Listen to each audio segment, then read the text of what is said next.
It gets beaten into a pulp, basically, and people say it constantly, and it's 100% true. LeBron's longevity is unlike anything we've ever seen in the sport of basketball. I mean, this is bordering on, not bordering on, this is way past ridiculous at this point. 40 years old, goes out and drops 42 points, 17 rebounds, 8 assists on 14 of 25 and 6 of 9 from 3 on national television, and does it without his newest co-star, Luka Doncic. Does it without their new addition at the center position, Mark Williams. This is a team that looks terrifying, and a player in LeBron who is playing possessed basketball. I mean, just unbelievable stuff from LeBron in a game that, despite an 8-point final score, never felt all that close. Always felt like the Lakers were pretty much in control. And I think this team is terrifying. And I think LeBron is just continuing to amaze more and more. We've just never seen anything like this. And it's hard to find the right words for it to express how absurd it is to see him at this point. I mean, he's 40 years old. He got drafted in 2003. Steph got drafted in 2009. Steph looks like he's fallen off more than Bron. And this isn't me hating on Steph at all. I think the addition of Jimmy Butler might help some things, but 13 and 35 shots to get 37 points last night. I mean, 37 points is always impressive, but he is struggling at times this season. You're seeing Steph struggle in ways that he hasn't in the past, and LeBron just seems like he keeps getting stronger.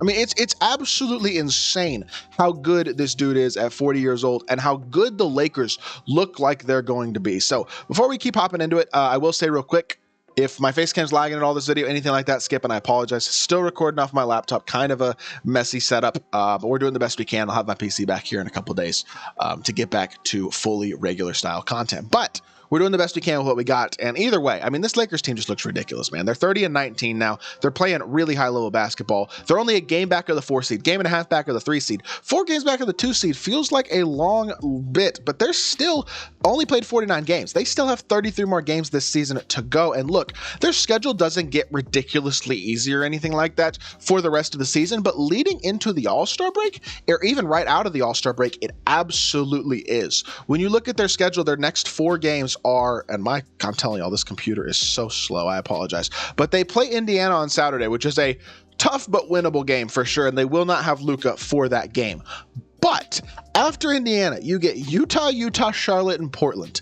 If they beat Indiana, you could very easily be looking at a 9-game winning streak and 1, 2, 3, 4, 5, 6, 9, 10, 15. You could be looking at having won 15 in your last 17 games. I mean, I think that is entirely realistic. And look, the schedule isn't easy after that. You got a lot of tough games against a lot of good teams, but they have a real path to being a top 2 or 3 seed in the West. I think a 3 seed is absolutely possible. And when I look at the 5 best teams in basketball right now, this is in no particular order, but I think it goes OKC, Boston, Cleveland, maybe the Knicks and the Lakers. I think the Lakers are absolutely in that top 4 or 5 teams in basketball, probably in nearly everybody's mind at this point. This is a duo of a LeBron playing this well, adding one of the, in my opinion, 3 best players in the world in Luka Doncic to that duo. It's terrifying. And Austin Reeves was bad last night, really bad. 4 of 17, 0 of 9 from 3, still winds up with 23 points because he got 16 free throws, which shout out to him, I guess. W foul bait. But either way, he was bad. He was actively bad. And the Lakers still won pretty comfortably behind a just absolutely dominant performance by Bron with no real starting center. I mean, Jackson Hayes is a fine backup, but he's not really a legit starter.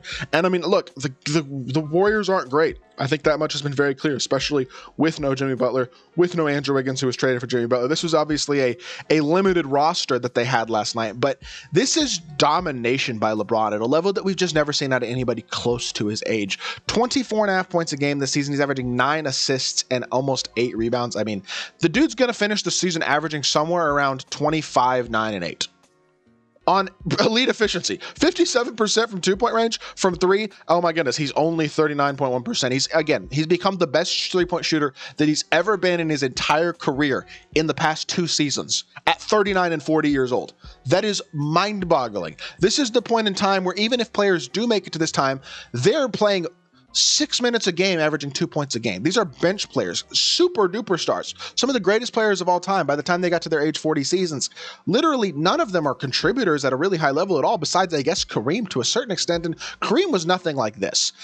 I wasn't alive for it, to be fair, obviously, but still, the numbers are not even comparable. And when you add Luka Doncic to this level of LeBron James, to Austin Reeves, who despite being bad last night has had a really, really great year as well and continues to develop as an overall player. And then you throw Mark Williams into the mix, who is going to benefit beautifully from the lobs from LeBron, from the lobs especially from Luka, who just has an ability, it seems, to make every center he plays with play higher than you would expect at a higher level.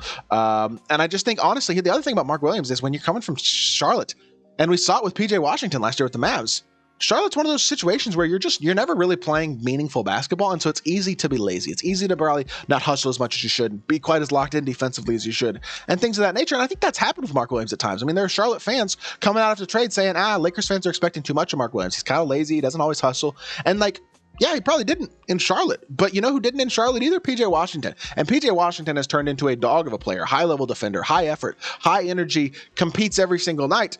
I could see Mark Williams doing that same type of thing, becoming a really high energy, high effort dude. And he's got the physical skills and the size to where if he stays healthy, he is the perfect big man to have next to guys like LeBron and guys like Luka, who are high level shooters and unbelievable playmakers.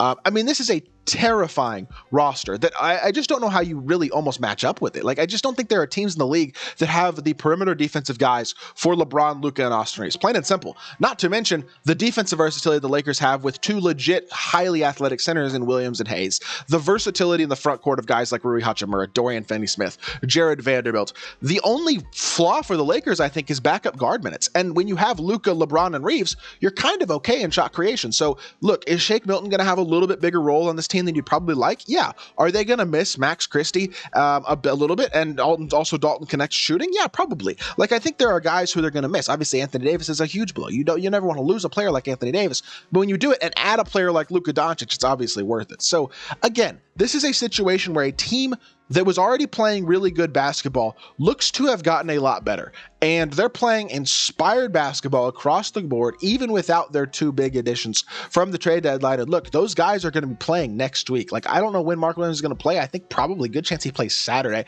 And if not, Monday as well. Luke is expected to make his season debut for the Lakers on Monday.